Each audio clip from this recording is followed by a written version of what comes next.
Sveikatos ministrė. Nežinau, ar pastebite, bet per Lietuvą ritasi medikų savižudybių ir išėjimo iš darbo banga.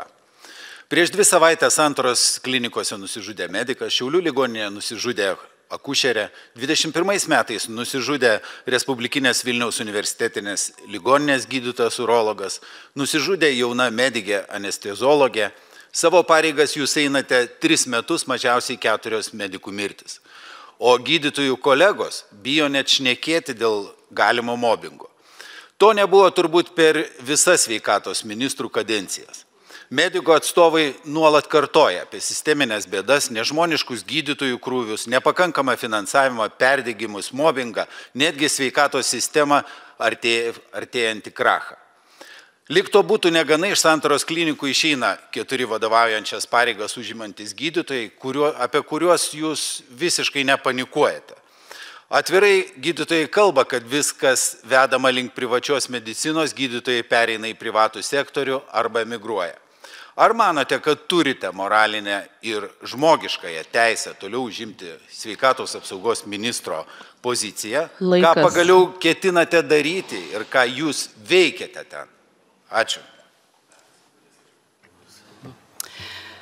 Jo, tai aš suprantu, jūs pats niekaip neišsirinksit, į kurį klausimą jūs norėtumėt, kad aš atsakyčiau, nes čia reikėtų. Tai, jeigu į paskutinį, tai aš manau, kad jums vertėtų tikrai pasidomėti, ką kalba profesionalai, psichikos sveikatos profesionalai, ir jie tikrai jums patartų, kaip iš tikrųjų reikia kalbėti apie savižudybės. Ir pats blogiausias yra dalykas, kad jūs taip kaip ir kiti savinatės tų žmonių individualias istorijas, jas interpretuojat ir pateikėt, sakykime, dar daugiau sudarote įvairių stigmų.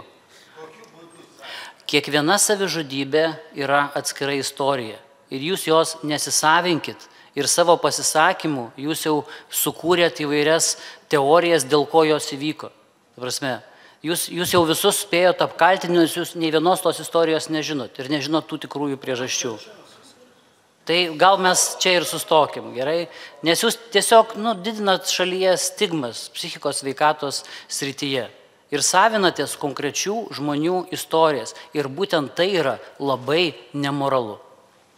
Prašau. Aš norėčiau papildyti. Man atrodo, kad žmogui, kurio antras vardas beveik yra mobingas, apskritai tokių klausimų nereikėtų uždavinėti. Man atrodo, kad žmogui, kurio antras vardas beveik yra mobingas, apskritai tokių klausimų nereikėtų uždavinėti.